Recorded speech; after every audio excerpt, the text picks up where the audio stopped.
የተወደዳችሁ ተመልካቾቻችን ቅዳሜ አቦላችን ተጀምሯል። በየሳምንቱ የመወያያና መከራከሪያ ርዕሰ ጉዳዮችን በዚህ መሰናዶ ወደናንተ ተመልካቾቻችን እናደርሳለን። በዛሬው የቅዳሜ ቡና ዝግጅታችን አንድ ጉዳይ ይዘንላችሁ ቀርበናል። አብራችሁን ቆይታ እንድታደርጉ በአክብሮት እንጋብዛችኋለን።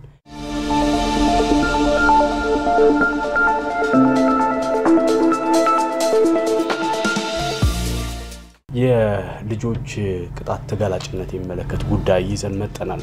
ጥቃት በማንኛውም ሰው በማንኛውም ስፍራ በማንንም ሰው ላይ ሊፈጸም ይችላል ተብሎ ይገመታል። ይህም ጥቃት እንግዲህ በቤተሰብ በቅርብ ዘመድ በእህት ወይም ወንድም በአሰሪዎች በአስተማሪዎችና በሌሎችም የህብረተሰብ ክፍል በመኖሪያ ቤት ውስጥ በትምህርት ቤት በስራ ቦታ በመንገድ ሌላም ቦታ ላይ ሊፈጸም ይችላል።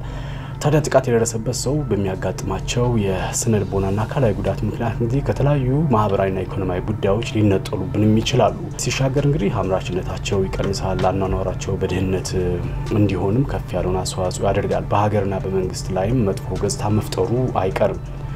ከዚህ ባሻገር እንግዲህ ግለሰቡም ለከፋ የስነ ልቦናና ማህበራዊ ጉዳትም ይዳርጋል። የስነ ልቦና ቀውስና የስሜት መጎዳትም ይደርስበታል።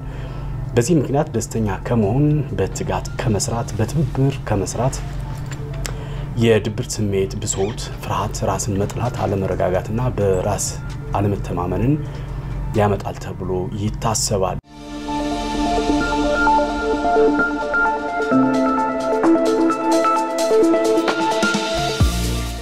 የልጆች አካላዊ ቅጣት ተጋላጭነት የሚመለከትን ጉዳይ ምሳሌዎችን እያነሳን ከእንግዶች ጋር ቆይታ የምናደርግ ነው የሚሆነው።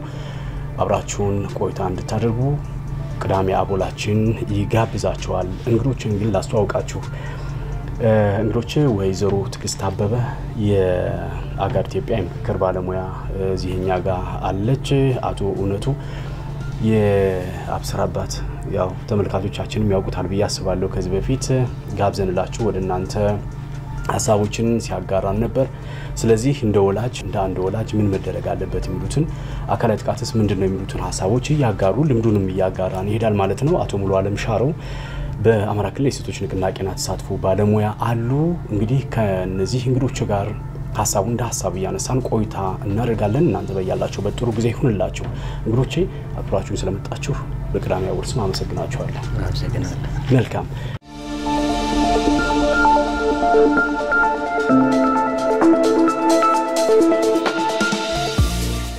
ቀደም ብለን እንግዲህ ልጆች ላይ የሚደረጉት የቅጣቶች ወይም የቅጣት ተጋላጭ መሆን በርካታ ስነልቦና የማህበራዊ ኢኮኖሚያዊ ጉዳዮችን ወይም ችግሮችን ያመጣል ያስከትላልና እንደ ሀገር ምንከስረው እንደ ቤተሰብ ምንከስረው እንደ ግለሰብ ምንከስረው ነገር ይበዛል። በዚህ ጉዳይ ላይ ጥናቶችንም ስናይና ከዚህ ሐሳብ አንፃር እንግዲህ የልጆች አካላዊ ጥቃት ምንድነው ከሚለው ሐሳብ መጀመር ይቻላል ብዬ አስባለሁና የልጆች አካላዊ ጥቃት ስንል ምን ማለታችን ነው?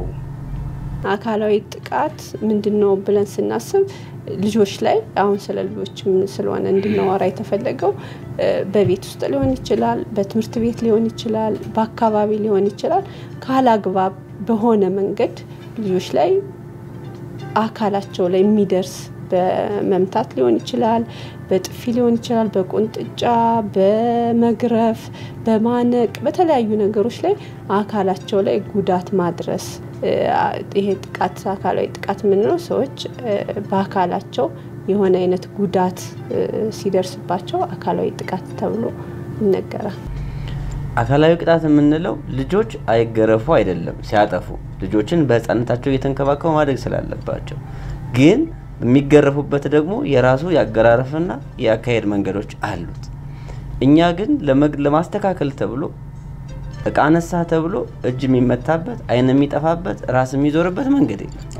በተለይ ግን እንደ ቤተሰብና እንደ ወላጅ ግን አካላዊ ጥቃት ነው ብለን የምናስበው የምንወዳቸውን የምንሳሳላቸውን ልጆቻችንን በግንፍልተኝነት ስሜት በልጆች ላይ የማይሻር ጠባሳ መጣል እሱ አካላዊ ስሜት ነው ወይም አካላዊ ጥቃት ነው። መልካም አቶ ብሏል። እስኪ እንግዲህ ከሙያው አንፃር ብዙ ኬዞች ብዙ ጉዳዮች ወደናንተ ይመጣሉና አካላዊ ጥቃት ብላችሁ የምትሉት የትኛውን ጥቃት ነው? ምንድነው እሱ በራሱ? ቅድም ሲነገር እንደነበረው ከጓደኞቻችን ስነ ምግባር ለማስያዝ ሊሆን ይችላል፣ ስርዓት አስይዞ ለማሳደግ በሚል ብዙ ጊዜ የሚደረገው ይሄ ነውና ጥቃቱ የሚፈጸመው ኃይልን መሰረት አድርጎ ነው። ትልልቅ ሰዎች ናቸው ትንሽ ልጆችን የሚቀጡት። ስለዚህ ያለ መመጣጠን ያለበት ሁኔታ ነው ያለ። ቅጣቱ የሚፈጸመው ድብደባ፣ ማሰርን፣ መጥበስን በእጅ በርበሬ ማጠንን ጨምሮ የሚፈጸም ነው። በተለይ እሱ አሁን እንደው ከተማ ስላለ ነው እንጂ በርበሬ ታጠነ እየተባለ ከፍተኛ ስቃይ ውስጥ የሚገቡበት አንዱ ቅጣት ነው። እሺ ይሄን እነዚህን ጨምሮ በተለይም በሴቶች ላይ ደግሞ ግርዛት፣ ብልት ትልተላን ጨምሮ ብልት መስፋትን ጨምሮ የሚፈጸምበትና በርካታ በህፃናት ላይ ስቃይ የሚያስከትል የስነልቦናም ሆነ የአካል ጉዳት የሚያስከትል እስከ ህይወት ህልፈት ድረስ የሚዳርግ የሰብአዊ መብት ጥሰት ነው ብለን ነው እኛ የምናየው።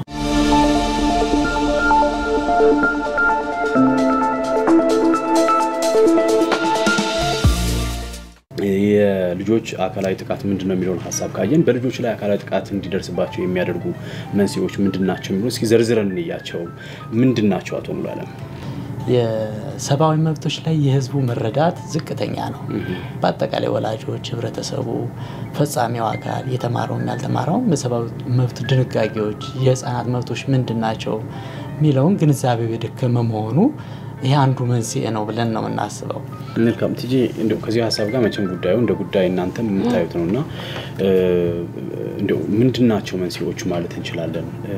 ምንድነው አሁን ከፋፍለን ማየት አለብን። አሁን ከፋፍለን ማየት አለብን ማለት ከኛ ወደኛ መጠለያ ማዕከል የሚመጡ አካላዊ ጥቃት ደርሶባቸው የሚመጡ ልጆች አንዳንድ ከእድሜያቸው ከ18 አመት በታች ነው የቤት ሰራተኛ ሆነው የሚመጡ አሉ።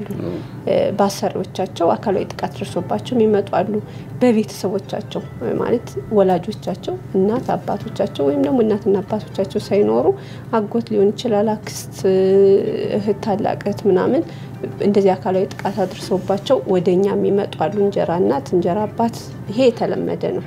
ብዙ ጊዜ ነው የሚለያየው ምንድነው መንስኤው ይለያያል። አሁን ወላጆች ላይ ሲሆኑ ምናምን እኛ ልጆችን ግብረ ገብነት የምናስተምራቸው በምን አይነት መንገድ ነው ብሎ የሚያስቡ ወላጆች አሉ። አሁን እኔ ያደኩበት ቤተሰብ ማህበረሰብ አለ ወይም ደግሞ የኔ ትውልድ እኔ ተወለድኩበት ሰው እኔ በተቀጣውበት ወይም ደግሞ እኔ በነበርኩበት ዘመን የነበርን ልጆች የምንቀጣበት ይሄ ግብረ ገብነትን የምንማርበት ነገርና አሁን ላይ የኛ ልጆች ደግሞ ግብረ ገብነትን እንዴት ነው የሚማሩት እንዴት ነው የሚቀበሉት ምናምን የሚለውን ሰው አይረዳም።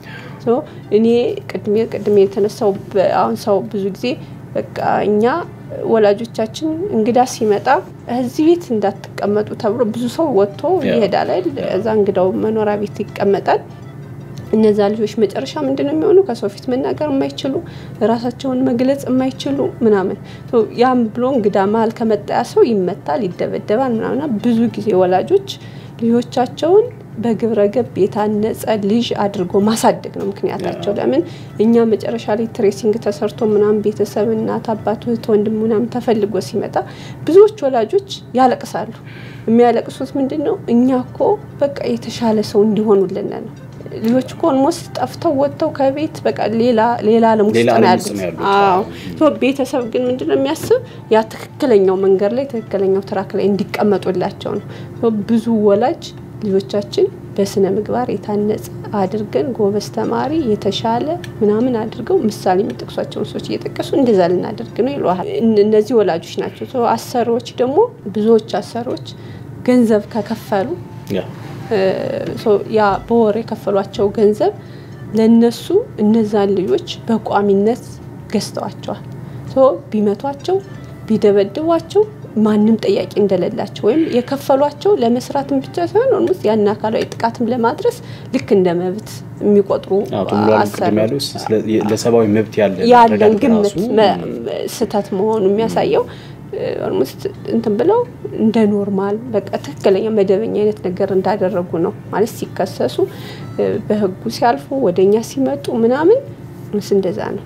የተማረውም ሰው ባሰሪዎቹ ላይ በገንዘብ ሲቀማ ሲደበድቡ እንደው ቅድም ካልከይለ እንደው ምሳሌ ምን ጠቅስበት እንትን ካለ ጥሩ ነውና እኔም ማሳውሳት አንዲት ልጅ 16 17 አመት የሆናት ልጅ የቤት ሰራተኛ ናት። ስትመጣ በጣም እንትን የሚያደርግ ነገር ነውና እድሜዋ በጣም ህፃናት ከዛ በፊት ጾታዊ ግንኙነት አልጀመረችም። ግን ከኛ ስትመጣ ጡቷ ከዚህ እንደዚህ ነው የሚደርሰው ተጎትቶ ማለት ነው ሴትዮዋ የምትቀጣት ምንድነው ስታጠፋ ጡቷን ይዛ ነው እንደዚህ የምትስባታለች ጡቷ የተሳበበት ጥፍሮቿ የገቡበት ጡቷን እንትን አድርጓልና በቃ እንደዛ ነው አሁን ያንን ሰው አካላዊ ጥቃት እያደረስኩባት ነው ብላ የተማረች ናት ምና እውቅና የሚሰጠው የለም የማህበረሰብ በቃ ገንዘብ ስለከፈለች ብቻ በእርግጠኝነት ልጆቿን ብትቀጣ ብትል እንደዛ አድርጋ ልትቀጣ ትችላል እንደዚህ አይነት ነገር ድብደባ ማለት በቃ ጥፍታ ደብድበናት እንደዚህ ያደረግናት የሆነች መምህር ስታወራኝ ሁሌ ልጁን ልክ እንደዚህ አስጎንብሰው እንደዚህ ጀሮን ያስይዙታል መምህሩ ይደጋግሙታል ከዛ በኋላ ልጁ አረፈድም አላረፈድም ሲገባ ገና በቃ ተማሪዎችን መምህሩን ተጎንብሶ እንትኑን ነው የሚይዘው ጀሮን ነው የሚይዘው እሱ አእምሮ ላይ የተሳለ ምንድነው እንዴት ያደረሱበት ምናምን እንደሆነ አያውቅም ግን በቃ መቀጣቱን ነው ያ ልጅ በዛ ስርዓት ውስጥ ነው ያለፈና መምህራኖች ምናምን እንደዚህ ደግሞ ይሄ ማደጊያ ቤት ምናምን የሚኖሩ ሰዎችም ከእንደዚህ አይነት ጋር የተያዘና ብዙ ጊዜ መንስኤዎቹ ምንድነው ይሄ ግብረገብነትን ቅጣትን የምናይበት መንገድ ሰው መቀጣት ያለበት እንዴት ነው ስነ ምግባር መማር ያለበት ምንድነው የሚለው ያካላዊ ጥቃት መንስኤዎች ብዙ ጊዜ እነዚህን ያለ መረዳት ችግር ነው ብዬ ነው ማስበው እውነቱ አሁን እንግዲህ ተማሪዎች የትምህርት ጊዜያቸውን ያጠናቀቁ ፈተና ላይ ናቸውና በተለይ አመቱ ሙሉ የለፉበትን ነገር እንግዲህ እንዳንድ ገበሬ እንዳንድ አርሶ አደር እየሰበሰቡ ናቸው ያሉት ከዚህ በኋላ እንግዲህ ሊሆን የሚችለው ተማሪዎቹ አብዛኛውን ጊዜ ከትምህርት ቤት ይልቁን ከአካዳሚክ ወይም ደግሞ ከውቀት መምህራኖቻቸው ይልቁን የሚያሳልፉት ቤት ላይ ነው አካባቢ ላይ ነውና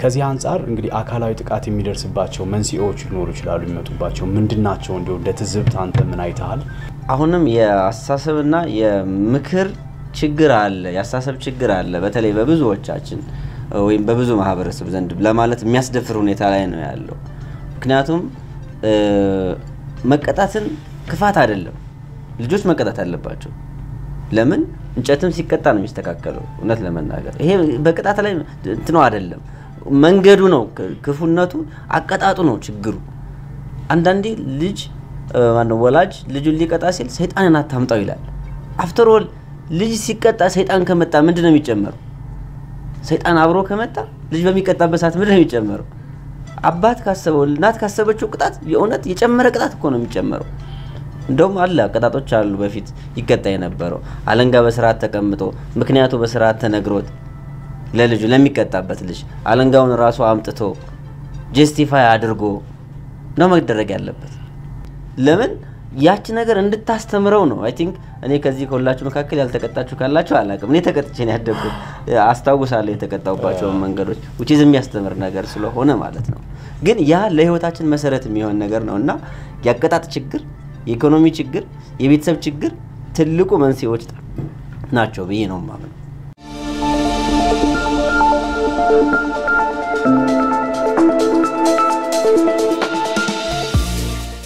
እንግዲህ በልጆች ላይ አካላዊ ጥቃት እንዲደርስባቸው የሚያደርጉ መንስኤዎች ቀደም ብላችሁ እንዳላችኋቸው የአሰሪዎቻቸው በተለይ ደግሞ ለሰባዊነት ያላቸው አተረጓጉምና አረዳድ እንግዲህ አናሳ መሆን አንዱ ነው ትዳር ግብረገብነትን ኢኮኖሚያዊ ችግር ያሳሰብ ችግርና የህብረተሰቡ የመረዳት ችግር ደግሞ ብለን ያነሳን ነውና እነዚህ በተለይ ያነሳናቸው እንግዲህ አካላዊ ጥቃት በልጆች ላይ ለመፈጸም መንስኤ ብለን ካል በልጆች አካላዊ ጥቃት እንዲደርስባቸው የሚያደርጉ መንስኤዎች ብለን የተቀሰናቸው ችግሮች የሚያስከትሉት ውጤት ምንድነው ልጆች ላይ የሚያሳድረው ዘርፈ ብዙ ችግር ነው የሚያስከትለው ቅድም ባንድም በሌላም ስንነካከው ቆይተናል መጀመሪያ ድንጉጥ ይሆናሉ ስለንቦናቸው ይጎዳል ዲፕሬስድ ይሆናሉ በራስ መተማመናቸው ይጎላል ይሄ በጣም ትልቅ ችግር ነው ዘላቂ ህይወታቸው ላይ ጠባሳ የሚፈጥርበት ራሳቸውን መግለጽ የማይችሉ ልጆች እንዲፈጠሩ የሚያደርግበት ነው ሌላው ቅድም ስንል እንደነበረው ይሄን በመፍራት በመሸሽ ጭካኔውን በመጥላት ወደ ጎዳና ይወጣሉ ጎዳና ሲወጡ ለጎዳና ተዳዳሪነት ለዝሙት አዳሪነትና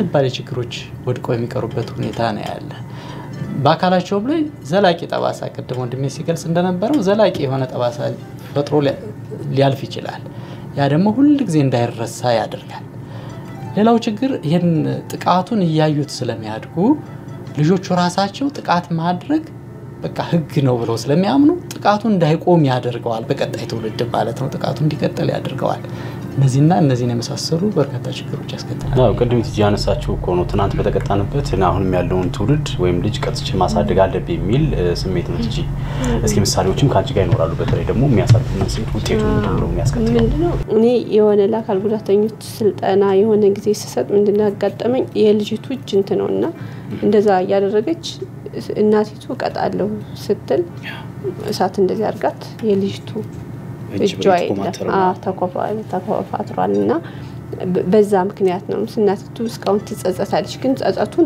ሊሆን አይችልም ማለት ልጅቱ ቋሚ አካል ጉዳት አይነት ኖሮባታል እንደዚህ ጀሯቸው እንትናቸው እንደዚህ አይናቸው የሚጠፉ ልጆች ጀሯቸው የማይሰማ አይነ ስውራን የሚሆኑ መስማት የተሳናቸው የእግርና የእጅ ጉዳት የሚደርስባቸው ይኖራሉ ይሄ መጀመሪያው የምንለው ሆኖ ሌላው ቅድም ሲነገር እንደነበረው ይሄ በራስ መተማመናቸው በጣም የወረዱ ትውልድ እንፈጥራለን ብዙ ጊዜ አሁን የሚነገረው ልጆች ራሳቸውን መግለጽ የማይችሉ ካላቸው የእድሜ ጋር የተመጣጣነ ያስተሳሰብ ደረጃ እንዳይኖራቸው ከጓደኞቻቸው አሁን አባት ከሆነ ጥቃቱን የሚያደርስባቸው አባትን ብቻ አይደለም የሚሸሹት ሙሉ ቤተሰቡን ነው እናትን እህትን ወንድምን በቃ እዛ አካባቢ ያለውን ማህበረሰብ ጠል የሆነ ትውልድ እየፈጠርና አሁን እየተባለ ያለው ለቤተሰብ ያስቡም ለአካባቢ ሰው ያስቡም እንደ ሀገርም ለሀገርም ማስብ ሰው እየፈጠርን ነው ያ ምንድነው በሚደርስባቸው ተደጋጋሚ እንትን ነው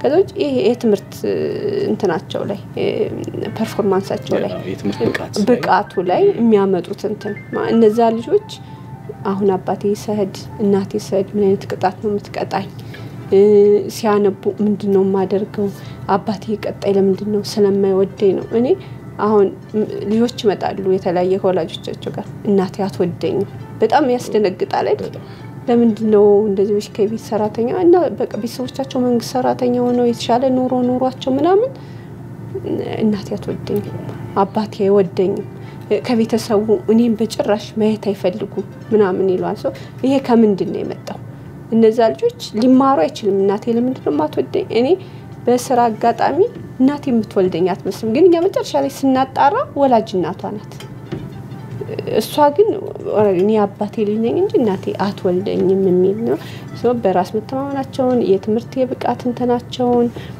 ከሰው ጋር የመግባባት ችሎታቸውን በጣም እንትን የሚያደርግ ከተማሪዎች ጋር ከመምህራን ጋር መግባባት የማይችሉ ተማሪዎች ህፃናትን ፈጥራለን ነው አንዳንድ ጊዜ ደግሞ ትጂ ምንድነው አካላዊ ጥቃትን ለመቋቋም ልጆች ወደ አደንዛዥ እጽ ይገባሉ በተለይም ደግሞ ያን ላለመስማት እና እንደውም አንዳንድ ቤት ላይ እንደው የሆነ ጊዜ የሆነ ታሪክ ያያየው ነበርና በላይ ምን ታረጋኛለህ አይዋለው ልበለኝ ምን ልታመጣ ትችላለህ ይሉዋል አባቱ ስለዚህ ወደ ምንድነው እየተገባ ያለው በራሱ ይሄ ልጆቹን ነገሮቹ እንዳያዳምጡ ቅጣቱን እንደ ቅጣት እንዳይቀበሉ በራሳቸው ላይ የሚወስዱት እርምጃ አለ እስከ አደንዛዥ እጽ ድረስ ይሄዳሉ ለምን ብዙ አይነት ነገር ነው ይሄ አሁን ድብርት አላግባብ ያንን እንኳን ተቋቁመው ይሄንን ላልፈው የተሻለ ደረጃ ቢደርሱ እንኳን የመጨረሻ ህይወታቸው ወይ የሚወልዷቸው ልጆች እንደነሱ እየቀጡ ማሳደግ ይሄ ጥቃት ማድረስ በቃ ኖርማሊ ተለመደ ትሬንዳቸው ያደርጉታል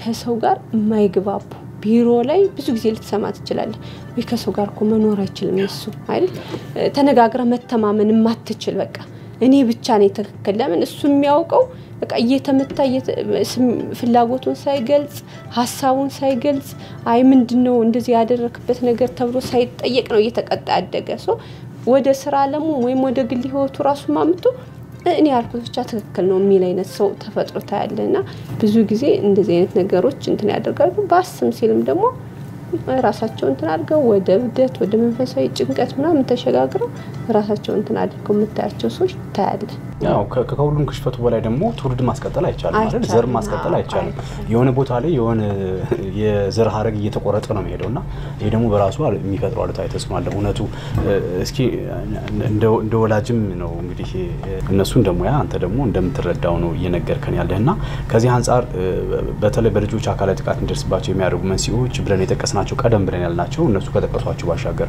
ምንድነው የሚያሳድረው ውጤት ምን ውጤት ያመጣል እኔ ዛፍ ሲቆርጥ ስቅቅ ይለኛል ለምን ዛፍ ቆርጬ ተገርፌያለሁ ይሄ የተደረገው አሁን ይሄ ዛፍ መትከል ተከሉ ምናምን በሚባልበት ጊዜ አይደለም ይሄ የተደረገው በኔ እድሜ ማለት ነው እኔ 12 አመት ወይም እንደዛ አካባቢ በሆንኩበት ሰዓት ነው እኔ ለቀላል ነገር ነው የቆረጥኩት ግን አባቴ ግን አይደለም ብሎ ነው የገረፍ እኔ አሁንም ጎረቤቴም ዛፍ ሲቆርጥ ሳይ እጄ ነው መከላከለው ለምን ትቆርጣለህ ነው የምለው በዛ ልክ ነው ማለት ይሄ ስሜት ጥሩ ነው ልጆቻችን እንደዚህ መቀጣት አለባቸው አስተማሪ ቅጣት ያስፈልጋል ይሄ ግን አንዳንዴ መላመድ ይመጣል አባትም ወይም እናትም ለመቅጣት ልጅም ለመቀጣት መላመድ ይመጣል ይሄ አይነት ነገር ደግሞ ወደ ምንድነው የሚያመራው ከጥፋት ወደ ጥፋት ነው የሚሄደው የሚገርመው ነገር ከቤት ቅጣትን የጠላት ልጅ ከዛ ወዴት ነው የሚሄደው ጎዳና ብርድን ጎዳና ልመናን ነው የሚሄደው ከቤት ጥቃትን የወጣ ሰው ከውጪ መደፈርን ከውጪ መዘፈርን ከውጪ የአካል ክፍልን እስከ መወሰድ ድረስ ነው የሚደርሰው ማለት ነው ከቤት በአካል ቅጣት የተሰቃየ ሰው ውጭም ወጥቶ የሚገጥመው ነገር ያ ነው ስለዚህ ምንድነው ማድረግ ያለብን እንደዚህ ውስብስብ ነገር ውስጥ ነው የሚያስገባን ውጤቱ ይሄ ነው ለልጆች ከቤትም ቀጋ ነው ከውጭም ደስም ቀጋ ነው የሚሆንባቸው ይሄ አይነት ውጤት ነው የአካላዊ ቅጣት የሚያስከትለው የሚያመጣው ውጤቱ ዘርፈ ብዙ ነው ሞራላዊ ነው አካላዊ ነው ኢኮኖሚያዊ ነው ቶታሊ ሰባዊ ችግር የሚያመጣ ነው ውጤቱ በዚህ ነው እንደመደመው ነው ያው ትጂ እንደው ተሞክሮም ስላለሽ ለዛም ስለሚመጡ እንደዛ አይነት ጥፋት ያጠፉ ሰዎች በርግጥስ ትክክል አደረጉ ብለው ያስባሉ የነገርኩ እኮ ነው ቋሚ አካል ጉዳት እንኳን አድርሰውባቸው ወላጆች አይጸጸቱ ትክክል አደረጉ ነው በቃ ማለት እንደዚህ አይነት ነገር ልናረክ ስንል ይሄ አይነት ነገር ተፈጠረ ይሄ እኮ እግዚአብሔር እንትን ነው እንጂ እኮ ስመታት እኮ በቃ የሆነሽ ነገር ቀስ አድርጌ እኮ ነው የመታዋት የሚል ማህበረሰብ ነው ያለ በልጁ ላይ የሚፈጠረው ስነልቦና አይቀውስ ጭራሽ አይታወቅም አሁን ዝም ብለን እንደ ማህበረሰብ ስታይ አሁን ይሄ በቃ ጥቃት የሚባለው ነገር ምን ያህል እንትን ነው እኔ የሆነች ልጅ ሁሉ ጊዜ ይቀጧታል ማለት ይቆነጥጧታል ሲቆነጥጧት ከዚህ አካባቢ ይቆነጥጧታል ልጅቱ የኬጂ አንደኛ ክፍል ማም ተማሪ ናት በጣም ይከብዳል አንዳንዴ እና አክስቷ ጾታዊ እንትን ታደርጋታለች ይሄ ማህፀኑ አካባቢና እንትን ታደርጋታለች እና ልጅቱ ግን ምንድነው ቤተሰቦቿ እንደዚህ ስለሚቆነጥጧት ምናምን ወልምስ አክስቷም እንደዛ ያደረገቻት ነው የሚመስል የሆነ ጊዜ ግን በጣም ይቆስልና እናቲቱ ገላዋ ልታጥባት ምናምን ስትል እሪ ትላለች ልጅቱ ከዛ ምንድነው ምናምን ብላ እናቲቱ ምናምን ስታይ በጣም እንትን አድርጓል የመራቢያ አካላት አካባቢ ልጅቱ ግን መጨረሻ ላይ ምንድነው ያለችው እንዴ እናንተስ እዚህ ጋር እንትን ታረጉኝ ላክስቲ በቃ ክፍሌ ትገባና የሆነ ነገር እንትን አረኩና እንደዛ ታደርገኛለች በቃ እና አካባቢ ትቆነጠጠኛለች ምናምን እንደዚህ ነው በቃ አሁን ልጆች ላይ የምናደርሰው እንትን አሁን የትኛው በቃ አሁን ለልጅቱ እናቷም እየቀጣቻት ነው አክስቷም እየቀጣቻት ነው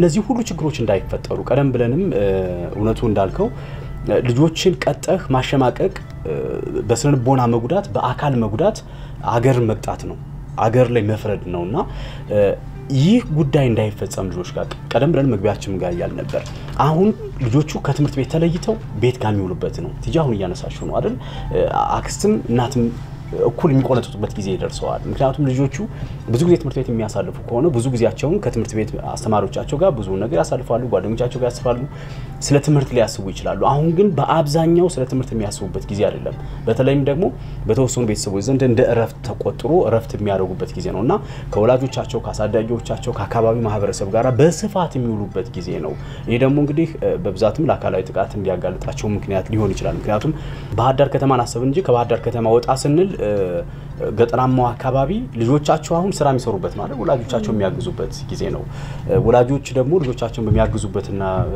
እርዳታ በሚያደርጉበት ጊዜ እንግዲህ ስልቦች አሉ በኋላም እና የሆነ ስነልቦና ችግር ሌላ ጊዜ ነገር ግን በአካላዊ ቅጣትም ጭምር ተደግፎ ነው ስራ የሚሰሩት እነዚህ ልጆችና ለብዙ ጉዳትና ችግር ነው የሚያጋልጣቸው እንዲህ አይነት ችግሮች በተለይ ክረምቱ ከመምጣት ጋር ተያይዞ ልጆቹ በቤተሰብ በማህበረሰቡ እንዳይጎዱ ምን መደረግ መቻል አለበት የሚለውን የመፍትሄ ሐሳብ ካቶ ሙሉ ዓለም መጀመር እንችላለን ወደ መፍትሄ ስንመጣ ብዙ ነገሮችን ማየት ይኖርብናል ያስባለሁ እንዳለው ዋን መሰረታዊ ችግሩ ያመለካከት ችግር ነው። ህብረተሰቡ ልጆችን እንዴት ነው ማሳድገው፣ እንዴት ነው ስርዓት ማስይዘው፣ የልጆች መብት ምንድነው፣ የኔ መብት እስከምን ድረስ ነው ሚለውን ግንዛቤ የለውም። ስለዚህ ህብረተሰቡ ላይ ሰፊ ስራ የግንዛቤ ስራ መስራት ይጠበቅብናል። ልጆች አስተዳደግ ላይ ክህሎት ወላጆች ማደግ ይጠበቅባቸዋል።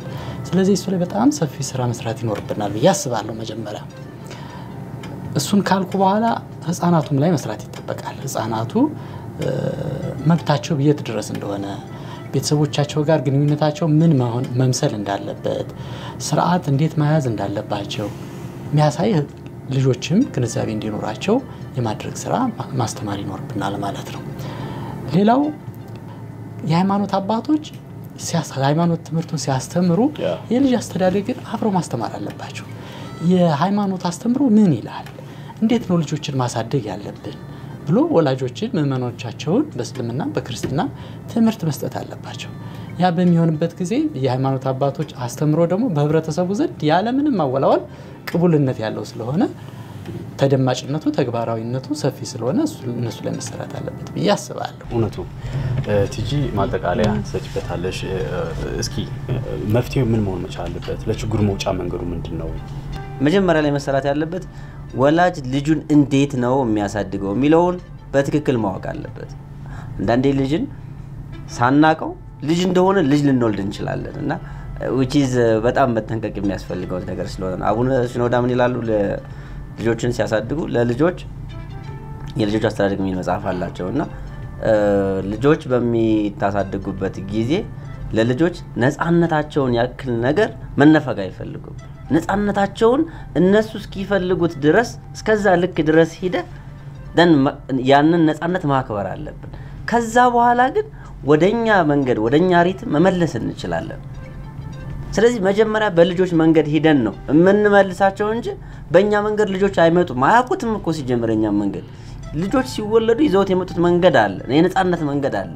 ያንን ኤክሰርሳይዝ አድርገን ነው መመለስ ያለብንና ወላጆች ጊዜ መስጠት ያስፈልጋል ለልጆች አስተዳደግ። መውጫ መንገዳችን ራሳችንን ማዘጋጀት ነው። መውጫ መንገዱ ጎረቤታችን ልጆች ማስተናገድ ነው የለማም ነው። መልካም አመሰግናለሁ ቲጂ። ከአካለ ጥቃት ነፃ ሆነው ልጆቹ ይህንን ክረምት እንዲያልፉ ከክረምቱም አይደለም ቀጣዩን ዘመናቸው እንዲያልፉ መውጫ መንገዱ ምንድነው መሆን ያለበት? እንደ ቤተሰብ የቤተሰብ ጊዜ መስጠትና ማዳመጥ። ብዙዎቻችን የሚጎለን ነገር እንደ ወላጅ በቃ ቁጭ ብሎ ማውራት። ጥሩ ወላጅ ጥሩ ቤተሰብ ሳምንታዊ ባላቸው ጊዜ ሳምንታዊ ሊሆን ይችላል፣ ወራዊ ሊሆን ይችላል። የመነጋገሪያ ጊዜ ይሄ በቃ ተገማግሞ ችግሩ ምንድነው፣ በዚህ ሳምንት ያጋጠመን ችግር ምንድነው፣ ትምህርት ቤት ላይ አካባቢ ላይ ምን አይነት ሁኔታዎች ነበሩ፣ ምን አይነት ሁኔታዎች አለፉ፣ የትኛው ነው ጥሩ የትኛው ነው መጥፎ የሚለውን ነገር ጊዜ ሰተን መነጋገር። ይሄ ካሰሮች ጋር ምናምን ያልነው ነገር በዚህ የሚሄድ ነው። ሰዎች የሚያሰሯቸውን ሰዎች ስለማያዳምጧቸው ነው። እቃ ተሰብሮ አንስቶ በዱላ ከመደብደብ እቃው ስታረጊ ነው የተሰበረ ምን ሆነሽ ነው ምናምን ብሎ ችግሩን መፍታት። ችግሩን በንግግር መፍታት ትልቅ መፍትሄ ነው ብዬ አስባለሁ። ከዛች መንግስት አካላት ላይ ምናምን የማየው ነገር ብዙ ጊዜ ትኩረት የሚሰጠው ይሄ ለስነ ልቦናና ለጾታዊ ጥቃት ነው። ያም ቢሆን የሆነ ወቅት ስራ የዘመቻ ስራ ወይም ደግሞ የፕሮጀክት ስራ በቃ የሆነ ፕሮጀክት ከመጣ ያ ፕሮጀክት ሲያወራ ወይም ደግሞ የሆነ ቀን የዚህ ቀን የሴቶች ቀን የህፃናት ቀን ተብሎ ሲወራ በዛ ሰዓት ይወራል። ከዛ ሌላ ወደ ሌላ ስራ ይጣመዳሉ። ግን አሁን ችግር ነው ብለን እንደ ችግር ከተወሰደ ችግር መኖሩን ደግሞ እንደ ቤተሰብ እንደ ሀገር እንደ መንግስት ከታመነበት በቃ በቋሚነት የሚሰራበትና ማህበረሰቡ የባህሪ ለውጥ የሚያመጣበትን ነገር እንትን ማድረግ ነው። አሁን ይሄ ታሰበ ይመስለኛል። የግብረ ገብ ትምህርት እንግዲህ በፊት ይሰጥ ነበርና ይሄ የአንዳንዴ የሃይማኖታዊ ግዴታ ብቻ ተደርጎ ይወሰዳል። ግብረ ገብነት ከሃይማኖትም ውጭ ልክ በትምህርት ካሪኩለም እንደ ትምህርት ሚኒስቴር ተወስዶ ልጆች ግብረ ገብ ተብሎ የስነ ምግባር ትምህርት እንዲወስዱ ቢደረግ አንደኛ የቤተሰብን ጫና ይቀንሳል። ማለት ልጆች ትምህርት የተመረው ሲመጡ ቤተሰብ የተወሰነ ነገር ሲጨመር ሃይማኖት ደግሞ የተወሰነ ድርሻ ሲወጣ ልጆች ሲጎብጡ ቀና የሚያደርጋቸው ከተለያየ አንገል ስለሚኖር ማለት ነው። እሱም ማድረግ ከዛውጭ ሁሉም ሰው የኔ ኃላፊነት ነው ብሎ ኃላፊነትን ወስዶ ጥቃት አለ ጥቃት አለ ጥቃትን እንዴት እንከላከል የሚለውን ነገር ማሰብ መተግበር ሰዎች ጥቃት ሲደርስባቸው ሲያይ ደግሞ ጥቃት የደረሰበትን ሰው ወደ ህግ መውሰድ